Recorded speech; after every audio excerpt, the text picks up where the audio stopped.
ಈಗ ನೋಡಿ ನನ್ನ ಕನಸು ಈಡೇರುತ್ತೆ. ನನಗೆ ಗೊತ್ತು ನೀವು ನಿಮ್ಮ ಫೀಲ್ಡಲ್ಲಿ ತುಂಬ ದೊಡ್ಡ ಹೆಸರು ಮಾಡಿದ್ದೀರ ಅಂತ. ಈಗಲೂ ನಿಮ್ಮ ಎಷ್ಟೋ ಲೇಖನಗಳು ಪತ್ರಿಕೆಯಲ್ಲಿ ಪ್ರಕಟ ಆಗ್ತಾನೆ ಇದೆ. ಬರೀ ಡ್ರೈವಿಂಗು, ಕಂಡಕ್ಟ್ರು, ಮೆಕ್ಯಾನಿಕ್ ಕೆಲಸ ಅಷ್ಟೇ ಅಲ್ಲ, ಅದರ ಜೊತೆಗೆ ಅದನ್ನು ಮಾಡಿಕೊಂಡೆ. ಈಗ ಇಲ್ಲಿ ಇವತ್ತು ಯಾರು ನಾಟಕ ಪ್ರದರ್ಶನ ಮಾಡ್ತಾರೆ ಅವರೆಲ್ಲ ಕಂಡಕ್ಟರ್ಗಳೇ, ಅವರು ಡ್ರೈವರ್ಗಳು, ಕಂಡಕ್ಟರ್ಗಳು, ಮೆಕ್ಯಾನಿಕ್ಗಳೇ. ನಮ್ಮ BMTC ಅನ್ನೋದು ಅಷ್ಟೊಂದು ಸಮಾಜದ ಅಷ್ಟೊಂದು ದೊಡ್ಡ ಜನಸಂಖ್ಯೆ ಹೊಂದಿರುವ ನಾವು, ಸಮಾಜ ಹೇಗಿರ್ತದೆ ಹಾಗೆ ನಾವು ಕೂಡ ಇರ್ತೇವೆ. ಯಾವ ರೀತಿ ಮಧುಕರ್ ಶೆಟ್ಟಿ ನಾಟಕದಲ್ಲಿ ಅವರ ಒಂದು ಪಾತ್ರ ಇದೆ, ಮಧುಕರ್ ಶೆಟ್ಟಿಯವರ ಜೀವನದಲ್ಲಿ ಕೂಡ ದಯಾನಂದ ಅವರು ಒಂದು ಪಾತ್ರ ಆಗಿ ಬರ್ತಾರೆ. ಹಿಂದೆ ಒಂದು SP ಸಾಂಗ್ಲಿಯಾನ ಅಂತ ಒಂದು ಸಿನಿಮಾ ಬಂತು, ಅದು ಹೇಗೆ ಇಲ್ಲಿ ಕರ್ನಾಟಕದಲ್ಲಿ ಭಾಳ ಹಿಟ್ ಆಯಿತು. ಯಾಕಂದರೆ ಜನಕ್ಕೆ ಅಂಥ ಒಂದು ಅಧಿಕಾರಿಯನ್ನು ಅವರ ನಿಜ ಜೀವನದಲ್ಲಿ ಎಷ್ಟು ಜನ ಹೀರೋಗಳನ್ನು ಅವ್ರು ನೋಡ್ತಾರೆ ಗೊತ್ತಿಲ್ಲ, ಆದರೆ ಸಿನಿಮಾದಲ್ಲಿ, ನಾಟಕದಲ್ಲಿ ಅವರು ಅಂಥ ಹೀರೋಗಳನ್ನು ನೋಡಬೇಕು. ಅಂಥ ಒಬ್ಬ ಹೀರೋ ಮಧುಕರ್ ಶೆಟ್ಟಿ. ಪೊಲೀಸ್ ಇಲಾಖೆ ಅಂದರೆ ಅಸಡ್ಡೆ ಇದೆ ಅಂಥ ಎಷ್ಟೋ ಸಾಂಗ್ಲಿಯಾನದಿಂದ ಹಿಡಿದು ಒಳ್ಳೊಳ್ಳೆ ಅಧಿಕಾರಿಗಳು ಬಂದೋಗಿರ್ಬೋದು, ಬೆರಳೆಣಿಕೆಯಲ್ಲಿ ಮಾತ್ರ. ಆ ಬೆರಳೆಣಿಕೆಯಲ್ಲಿ ಇರೋರು ಇವರು ಒಬ್ಬರು ಅಂತ ನನ್ನ ಅಭಿಪ್ರಾಯ. ಭ್ರಷ್ಟಮುಕ್ತವಾಗಿ ನಾವು ಮಾನಸಿಕ ಭ್ರಷ್ಟರು ಒಂದು ಕಡೆ ಆದರೆ ಭೌತಿಕ ಭ್ರಷ್ಟರ ಸಂಖ್ಯೆನೂ ಜಾಸ್ತಿ ಇದೆ. ಅವ್ರು ಹೇಳ್ತಾರೆ ಕಸ ಬಿದ್ದಿದೆ, ಕಣ್ಣಿಗೆ ಕಾಣುವ ಕಸನ ಎತ್ತಬಹುದು, ಕಣ್ಣಿಗೆ ಕಾಣದ ಕಸ ಎಷ್ಟೋ ಇದೆ ಅಂತ. ನಿಜವಾಗಿಯೂ ಮನುಷ್ಯನಿಗೆ ವೃತ್ತಿಯ ಜೊತೆ ಒಂದು ಪ್ರವೃತ್ತಿ ಇದ್ದರೆ ಮನುಷ್ಯ ಸಂಪೂರ್ಣ ಆಗ್ತಾನೆ. ಮನುಷ್ಯನಿಗೆ ಯಾವುದೇ ಒಂದು ಕಲೆ ಇರಬೇಕಂತೆ, ಕಲೆ ಇದ್ದರೆ ಮಾತ್ರ ಅವನು ಸಮಾಜದಲ್ಲಿ ಉತ್ತಮ ರೀತಿ ಬದುಕಲು ಸಾಧ್ಯ. ಈ ದಿವಸ ಇಲ್ಲಿ ಕಲಾಗ್ರಾಮದಲ್ಲಿ ಕಾಕಿಯೊಳಗಿನ ಸಂತ ಈ ಒಂದು ನಾಟಕದ ಪ್ರದರ್ಶನ ನೋಡಲಿಕ್ಕೆ ನಾವೆಲ್ಲರೂ ಬಂದಿದ್ದೇವೆ. ಈ ನಾಟಕದ ವಿಶೇಷತೆ ಏನಂದರೆ, ಇದು ನಮ್ಮ BMTCಯ ಕಲಾವಿದರು ಸೇರಿ ಮಾಡಿರೋದು. BMTCಯಲ್ಲಿ ನಮ್ಮ ಕಂಡಕ್ಟರ್ ಆಗಿ, ಡ್ರೈವರ್ ಆಗಿ, ಮೆಕ್ಯಾನಿಕ್ ಆಗಿ ಕೆಲಸ ಮಾಡುವಂಥ ನಮ್ಮ ಒಂದು ಕಾರ್ಮಿಕರು ಮಾಡಿರುವಂತಹ ಈ ನಾಟಕ ಇವತ್ತು ಮೂರನೇ ಪ್ರದರ್ಶನ ಕಾಣ್ತಾ ಇದೆ. ಇದನ್ನು ರಚನೆ ಮಾಡಿ ನಿರ್ದೇಶನ ಮಾಡಿದವರು ಸಿದ್ದರಾಮಪ್ಪ ಕೊಪ್ಪರ್ ಅಂತ ಹೇಳಿ, ಇವರು ನಮ್ಮ BMTCಯಲ್ಲಿ ಕಂಡಕ್ಟರ್ ಆಗಿದ್ದಾರೆ. ಈ ಮೂರನೇ ಪ್ರದರ್ಶನ ಆಗಲಿಕ್ಕೆ ಸಾಕಷ್ಟು ಜನರ ಒಂದು ಪ್ರಯತ್ನ ಇದೆ, ಇದರಲ್ಲಿ ಹಾರ್ಡ್ ವರ್ಕ್ ಇದೆ, ಆಮೇಲೆ ಸಹಾಯ ಕೂಡ ಇದೆ. ಸಂಸ್ಥೆ BMTC ಸಂಸ್ಥೆ ಕೂಡ ಸಾಕಷ್ಟು ಇದಕ್ಕೆ ಪ್ರೋತ್ಸಾಹ ನೀಡಿದೆ, ಬೇರೆಯವರು ಪ್ರೋತ್ಸಾಹ ನೀಡಿದ್ದಾರೆ. ಈ ನಾಟಕದ ಸಂದೇಶ ಏನಂದರೆ, ಮಧುಕರ್ ಶೆಟ್ಟಿ ಕಾಕಿಯೊಳಗಿನ ಸಂತ ಅಂದರೆ ಯಾವ ರೀತಿ ಅಂದರೆ, ಅವರೊಬ್ಬ ಉತ್ತಮ ಅಧಿಕಾರಿಯಾಗಿ ಯಾವುದೇ ಒಂದು ಒತ್ತಡಗಳನ್ನು ಲೆಕ್ಕಿಸದೆ ಒಬ್ಬ ವ್ಯಕ್ತಿ ಅವನು ಅತ್ಯಂತ ಕನಿಷ್ಠ ಬಡವನಾಗಿರಲಿ ಅಥವಾ ಅತ್ಯಂತ ಶ್ರೀಮಂತನಾಗಿರಲಿ, ಉತ್ತಮ ಹುದ್ದೆಯಲ್ಲಿರಲಿ, ಎಲ್ಲರಿಗೂ ಒಂದೇ ನ್ಯಾಯ ಅನ್ನೋ ರೀತಿಯಲ್ಲಿ ಅವರು ಕೆಲಸ ಮಾಡಿದರು. ತಮ್ಮ ಜೀವನವನ್ನು ಕೂಡ ಬಹಳ ಸರಳ ಸುಂದರವಾದ ರೀತಿಯಲ್ಲಿ ತಮ್ಮ ಜೀವನವನ್ನು ನಡೆಸಿದರು. ಈ ಅಧಿಕಾರಿ ನಮ್ಮ ಜೊತೆ ಇಲ್ಲ, ಆದರೆ ಅವರ ಜೀವನ ಮತ್ತು ಅವರ ಸಂದೇಶ ನಮ್ಮ ಜೊತೆ ಇದೆ. ಇದನ್ನು ಜನರ ಜೊತೆ ಹಂಚಿಕೊಳ್ಳುವ ಒಂದು ಮಹಾನ್ ಉದ್ದೇಶದಿಂದ BMTCಯ ಕಲಾವಿದರು ಉತ್ತಮ ಕೆಲಸವನ್ನು ಮಾಡ್ತಾ ಇದ್ದಾರೆ. ಇದಕ್ಕೆ ಎಲ್ಲ ಕಡೆಯಿಂದ ಪ್ರಶಂಸೆ ಮತ್ತು ಪ್ರೋತ್ಸಾಹಗಳು ಬರ್ತಾ ಇದೆ. ತಮ್ಮಿಂದನೂ ಪ್ರೋತ್ಸಾಹ ಬರಲಿ ಅಂತ ಆಶಿಸ್ತಾ ಈ ಅವಕಾಶಕ್ಕೆ ಧನ್ಯವಾದಗಳು. ನಮಸ್ಕಾರ. ನಮಗೆ ನಿಜವಾಗಿ ಸಂತೋಷ ಆಗ್ತಾ ಇದೆ. ಇವತ್ತು ಮೊದಲನೇ ಸಾರಿ ನಾವು ಬೆಂಗಳೂರು ಮಹಾನಗರ ಸಾರಿಗೆ ಸಂಸ್ಥೆಯ ನಮ್ಮ ಸಂಸ್ಥೆಯ ನೌಕರರಲ್ಲಿ ಕಲಾವಿದರು ಇವತ್ತು ನಾಟಕವನ್ನು ಪ್ರದರ್ಶಿಸ್ತಾ ಇದ್ದಾರೆ.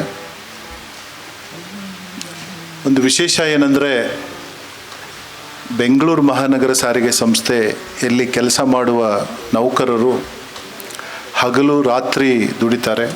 ವಾರದ 7 ದಿವಸಗಳು, ತಿಂಗಳ 30 ದಿವಸಗಳು, ವರ್ಷದ 365 ದಿವಸಗಳು ಯಾವುದೂ ಬಿಡುವಿಲ್ಲದೆ ಹಗಲು ರಾತ್ರಿ ಅನೇಕ ಒತ್ತಡಗಳಲ್ಲಿ, ಹಬ್ಬ ಹರಿದಿನಗಳಿದ್ರೂ ನಾವು ಕೆಲಸ ಮಾಡಲೇಬೇಕು.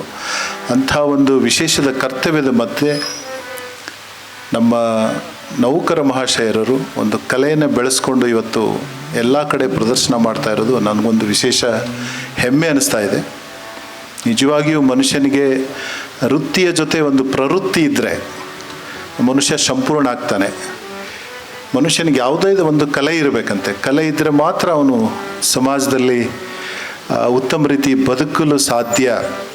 ಕಲಾವಿದರನ್ನ ನಾವೆಲ್ಲರೂ ಒಂದು ತಾರೆಯ ರೂಪದಲ್ಲಿ ನೋಡ್ತೇವೆ, ಸ್ಟಾರ್ಗಳಂತೇವೆ. ಮನುಷ್ಯನಿಗೆ ಒಂದು ಕಲೆ ಇರಬೇಕು, ಯಾವುದಾದ್ರೂ ಒಂದು ಕಲೆ ಇಲ್ಲದವನು ಅವನು ಬದುಕೋದೇ ಬೇರೆ. ಬಟ್ ಕಲೆ ಇದ್ದವನು ಅವನಿಗೆ ಜೀವನದಲ್ಲಿ ಒಂದು ಶಿಸ್ತಿರುತ್ತೆ. ಹೀಗೇ ಇರಬೇಕಂತ ಒಂದು ಗುರಿ ಕಡೆ ವ್ಯವಸ್ಥಿತವಾಗಿ ಹೋಗುವಂಥ ವ್ಯಕ್ತಿ ಕಲಾವಿದ ಆಗಿರ್ತಾನೆ. ಇವತ್ತು ನಮಗೆ ನಮ್ಮಲ್ಲಿ ಅನೇಕ ಕಲಾವಿದರಿದ್ದಾರೆ, ಎಲ್ಲ ರೀತಿಯ ಕಲಾವಿದರಿದ್ದಾರೆ. ತೆರೆಮರೆಯ ಕಾಯಲ್ಲಿ ಇದ್ದಂಗೆ ನಮ್ಮ ಬೆಂಗಳೂರು ಮಹಾನಗರ ಸಾರಿಗೆ ಸಂಸ್ಥೆಯಲ್ಲಿ ಚಾಲಕ ನಿರ್ವಾಹಕರು ಅವರ ಒತ್ತಡದ ಜೀವನದಲ್ಲಿ ಕೂಡ ಒಂದು ಉತ್ತಮವಾದ ಕಲೆಯನ್ನು ಬೆಳೆಸ್ಕೊಂಡು ಬಂದಿದ್ದಾರೆ. ಅವರಿಗೆ ಒಳ್ಳೆಯದಾಗಲಿ. ಅವರು ಏನೀಗ ಒಂದು ಉತ್ತಮ ವ್ಯಕ್ತಿಯ ಅಂದರೆ ಪ್ರಾಮಾಣಿಕತೆ ಅಂದರೆ ಏನು ಅನ್ನೋದು ಸಮಾಜಕ್ಕೆ ಒಂದು ಸಂದೇಶನ ಕೊಟ್ಟ ಅಂಥ ಒಬ್ಬ ಮಹಾನ್ ಅಧಿಕಾರಿಯ ಬಗ್ಗೆ ಇವತ್ತೊಂದು ನಾಟಕವನ್ನು ಅವನು ಪ್ರದರ್ಶನ ಪಡ್ತಾ ಇದ್ದಾರೆ. ಆ ಪ್ರದರ್ಶನ ಸಕ್ಸಸ್ ಆಗಲಿ ಅಂತ ಹೇಳ್ತಾ, ನನಗೆ ಇಲ್ಲಿ ಬಂದು ಇಲ್ಲಿ ಮುಖ್ಯ ಅತಿಥಿಗಳಾಗಿ ಒಂದೆರಡು ಮಾತಾಡಲಿಕ್ಕೆ ಅವಕಾಶ ಮಾಡಿಕೊಟ್ಟಂಥ ನಮ್ಮ ಎಲ್ಲ ನೌಕರ ಬಾಂಧವರಿಗೆ ವಂದಿಸುತ್ತಾ ನನ್ನೆರಡು ಮಾತು ಮುಗಿಸ್ತೇನೆ. ಧನ್ಯವಾದಗಳು. ನನ್ನ ಹೆಸರು ಸಿದ್ದರಾಮ್ ಕೊಪ್ಪರ್ ಅಂತ ಹೇಳಿ, ಹವ್ಯಾಸಿ ರಂಗಭೂಮಿಯ ಕಲಾವಿದ. ಹಾಗಾಗಿ ಈಗ ವೃತ್ತಿ ಕಾರ್ಮಿಕ ರಂಗ ಏನು ಇದೆ, ಹಾಗಾಗಿ ಹಿಂದೆ ಕಾರ್ಮಿಕ ರಂಗಭೂಮಿ ತುಂಬ ಸಕ್ರಿಯವಾಗಿತ್ತು.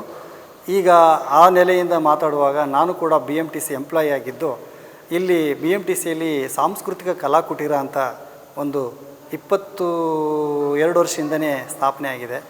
ಅಲ್ಲಿ ನಾನು ಕೂಡ ಪ್ರಥಮವಾಗಿ ಬಣ್ಣ ಹಚ್ಚಿದ್ದು. ಇಲಾಖೆಯಲ್ಲಿ ಸುಮಾರು ನಾಟಕಗಳು ಪ್ರದರ್ಶನವಾಗಿದೆ, ಅನೇಕ ಪ್ರಶಸ್ತಿಗಳು ಬಂದಿದೆ, ಬೀದಿ ನಾಟಕಗಳಾಗಿದೆ. ಸಂಸ್ಥೆ ತುಂಬ ಸಪೋರ್ಟ್ ಮಾಡಿದೆ ಹಿಂದಿನಿಂದನೂ, ಈಗಲೂ ಕೂಡ ಸಪೋರ್ಟ್ ಮಾಡ್ತಾನೇ ಇದೆ. ತುಂಬ ಅದ್ಭುತವಾದ ನಟರುಗಳಿದ್ದಾರೆ, ಆಮೇಲೆ ನಿರ್ದೇಶಕರುಗಳಿದ್ದಾರೆ. ಹಿಂದೆ ಬಾಲಕೃಷ್ಣನವರಿಂದ ಹಿಡಿದು ಆಮೇಲೆ ನಮ್ಮ ಒಳ್ಳೊಳ್ಳೆ ನಟರುಗಳನ್ನು ಅವರು ಪ್ರಿಪೇರ್ ಮಾಡಿದರು. ಅಲ್ಲಿ ಕಾಳಯ್ಯ ಅವರಾಗಲಿ, ಗಂಗಣ್ಣವರಾಗಲಿ, ಕುಮಾರಸ್ವಾಮಿ ಅಂತಾಗಲಿ, ಚಂದ್ರಶೇಖರ್ ಅಂತಾಗಲಿ, ಮಾದೇವ್ ಅಂತಾಗಲಿ, ಸುಮಾರು ಜನ ನಟರುಗಳು ಸಂಸ್ಥೆ ಕಲಾವಿದರಾಗಿ ತುಂಬ ಒಳ್ಳೆಯ ನಟನೆಗಳು ಮಾಡ್ತಾಯಿದ್ದಾರೆ, ಸಕ್ರಿಯವಾಗಿದ್ದಾರೆ. ಮತ್ತು ಈಗ ಹೊಸದಾಗಿ ನಮಗೆ ಅಬ್ದುಲ್ ಅಹಾದ್ ಸರ್ ಬಂದು ತುಂಬ ರಂಗಭೂಮಿಗೆ ತುಂಬ ಹೆಚ್ಚು ಕಲೆ, ಸಂಸ್ಕೃತಿ, ಕ್ರೀಡೆಗೆ ಹೆಚ್ಚಿನ ಆದ್ಯತೆ ಕೊಟ್ಟಂಥ ವ್ಯಕ್ತಿ ಅಬ್ದುಲ್ ಅಹಾದ್ ಸರ್. ನಾವು ಹಿಂದೆ ಒಂದು 2 ತಿಂಗಳ ಹಿಂದೆ ಒಂದು ನಾಟಕ ಮಾಡಿದ್ದೀವಿ.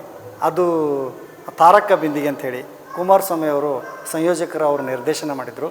ಆ ನಾಟಕನ ನೋಡೋದಕ್ಕೆ ಅಬ್ದುಲ್ ಅಹಾದ್ ಸರ್ ಬಂದಿದ್ದರು.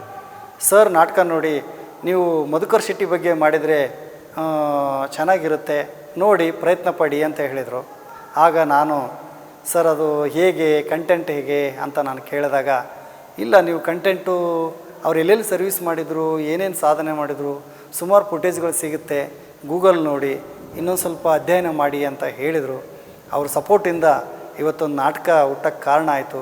ಅದೇ ರೀತಿಯಾಗಿ ಮಧುಕರ್ ಶೆಟ್ಟಿ ಸರ್ ಜೊತೆಯಲ್ಲೇ ಕೆಲಸ ಮಾಡಿದಂಥ ವ್ಯಕ್ತಿ ದಯಾನಂದ್ ಅಂಥೇಳಿ, ಅವರು ಕೂಡ ತುಂಬಾ ಸಪೋರ್ಟಿವ್ ಆಗಿ ಈ ನಾಟಕ ಬೆಳವಣಿಗೆಗೆ ಕಾರಣಕರ್ತರಾಗಿದ್ದಾರೆ.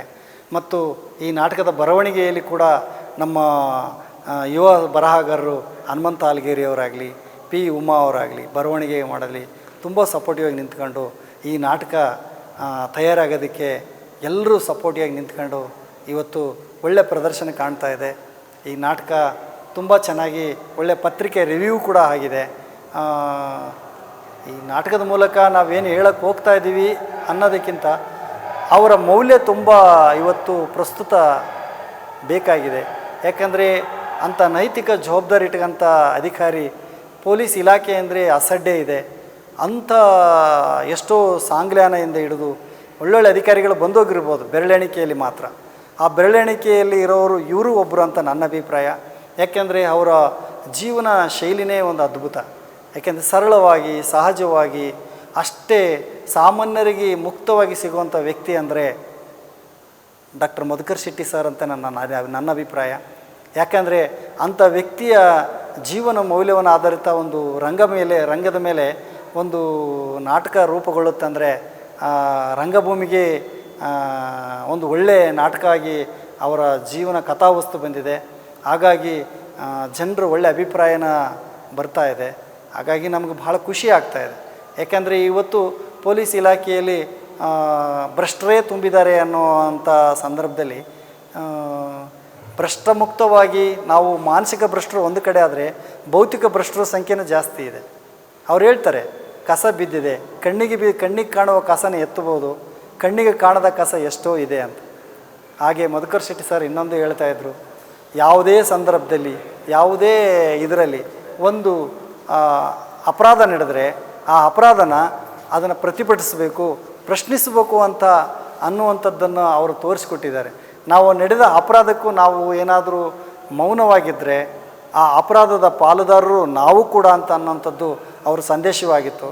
ಏಕೆಂದರೆ ಅವರು ಯಾವುದೇ ಕಾರಣಕ್ಕೂ ಭ್ರಷ್ಟರನ್ನು ಮತ್ತು ಅವರು ಬಿಟ್ಕೊಳ್ಳೋಕ್ಕೆ ಆಗ್ತಾನೇ ಇರಲಿಲ್ಲ. ಹಾಗಾಗಿ ಒಂದು ಪ್ರಭುತ್ವದಲ್ಲಿ ಅವ್ರನ್ನ ವ್ಯವಸ್ಥಿತವಾಗಿ ಬೇರೆ ಬೇರೆ ನಮ್ಮ ಇವತ್ತಿನ ರಾಜಕಾರಣ ಯಾವ ರೀತಿ ಅವ್ರನ್ನ ಒತ್ತಡಗಳ ಮಧ್ಯದಲ್ಲಿ ಅವರು ಪ್ರಾಮಾಣಿಕವಾಗಿ ಕೆಲಸ ಮಾಡೋದಕ್ಕೆ ಎಷ್ಟು ಸಾಧ್ಯನೋ ಅಷ್ಟು ಸಾಧ್ಯವಾದ ಕೆಲಸಗಳು ಮಾಡಿದ್ದಾರೆ. ಒಬ್ಬ ಆಳುವ ರಾಜಕಾರಣಿನೇ ಅವರು ಅರೆಸ್ಟ್ ಮಾಡೋ ಲೆವೆಲ್ಗೆ ಇದ್ದಾರೆ ಅಂದರೆ ಅವರಲ್ಲಿಗೆ ಒಂದು ದೇಶಾಭಿಮಾನನ ಮತ್ತು ಅವರ ಪ್ರಾಮಾಣಿಕತೆ, ಅವರ ನಿಷ್ಠೆ, ಅವರ ಸ್ವಂತಕ್ಕೆ ಏನನ್ನೂ ಮಾಡ್ಕೊಳ್ಳದೆ ಇವತ್ತು ಒಬ್ಬ ಸಾಮಾನ್ಯ ಕ್ಲರ್ಕ್ ಪೋಸ್ಟಲ್ಲಿರೋಂಥ, ಒಬ್ಬ PC ಯಲ್ಲಿರೋಂಥ, ಒಬ್ಬ ಸಿಂಗಲ್ ಸ್ಟಾರ್ ಇರೋಂಥ ಪೊಲೀಸ್ ಅಧಿಕಾರಿಗಳು ಕೋಟಿ ದಾಟಿ ಹೋಗಿದೆ. ಒಬ್ಬ ಸರ್ಕಲ್ ಇನ್ಸ್ಪೆಕ್ಟ್ರಲ್ಲ, ಅಂಥವ್ರನ್ನ ನಾವು ಕೇಳೋಕ್ಕೆ ಆಗಲ್ಲ. ಇಂಥ ಸಂದರ್ಭದಲ್ಲಿ ಇವತ್ತು ನಮ್ಮ ಮಧುಕರ್ ಶೆಟ್ಟಿ ಸರು ಎಷ್ಟು ಆದರ್ಶವಾಗಿ ನಿಲ್ತಾರೆ. ಇಂಥ ಆದರ್ಶ ಇವತ್ತಿಷ್ಟು ಭ್ರಷ್ಟರ ಮಧ್ಯೆ, ಇಷ್ಟು ಕಳ್ಳರ ಮಧ್ಯೆ ಒಬ್ಬ ನಿಷ್ಠಾವಂತ ಅಧಿಕಾರಿ ಇವತ್ತು ಕಣ್ಮುಂದೆ ನಿಲ್ತಾರಂದರೆ ಅದು ಮಧುಕರ್ ಶೆಟ್ಟಿ ಸರ್. ಹಾಗಾಗಿ ನಾವು ಅವ್ರನ್ನ ಇವತ್ತು ಗೌರವಿಸಲೇಬೇಕಾಗಿದೆ. ಇವತ್ತಿನ ಪ್ರಸ್ತುತಕ್ಕೆ ಮಧುಕರ್ ಶೆಟ್ಟಿ ಸರ್ ಜೀವನ ಮತ್ತು ಅವರ ಜೀವನ ಶೈಲಿ, ಅವರ ನಡೆನುಡಿಗಳು ಮತ್ತು ಅವರ ಆಡಳಿತ ಶೈಲಿ ಇವತ್ತು ಮುಖ್ಯ ಆಗುತ್ತಂತ ನನ್ನ ಅಭಿಪ್ರಾಯ ಸರ್. ನಮ್ಮ ಕಾರ್ಯಕ್ರಮಗಳನ್ನು ನೀವು ನೋಡ್ತಾ ಇದ್ರೆ ನಮ್ಮ ಚಾನೆಲ್ ಅನ್ನ ಸಬ್ಸ್ಕ್ರೈಬ್ ಮಾಡಿ, ಪಕ್ಕದ ಬೆಲ್ ಐಕಾನ್ ಒತ್ತಿ ನಮ್ಮನ್ನ ಬೆಂಬಲಿಸಿ. ಹಾಗೆ ನಮ್ಮ ಕಾರ್ಯಕ್ರಮಗಳನ್ನ ಲೈಕ್ ಮಾಡಿ, ಕಮೆಂಟ್ ಮಾಡಿ, ಅದನ್ನ ಬೇರೆಯವರಿಗೂ ವಾಟ್ಸ್ಆಪ್ ಮೂಲಕ ಶೇರ್ ಮಾಡಿ. ನೀವು ಹೀಗೆ ಮಾಡಿದಾಗ ನಮ್ಮ ಚಾನೆಲ್ ಇನ್ನಷ್ಟು ಮತ್ತಷ್ಟು ಜನರಿಗೆ ತಲುಪಲು ನೀವು ನಮ್ಮೊಂದಿಗೆ ಸಹಕರಿಸಿದ ಹಾಗಾಗುತ್ತೆ. ಇದು ನೀವು ಯಾವುದೇ ಖರ್ಚಿಲ್ಲದೆ ಕೆಲವೇ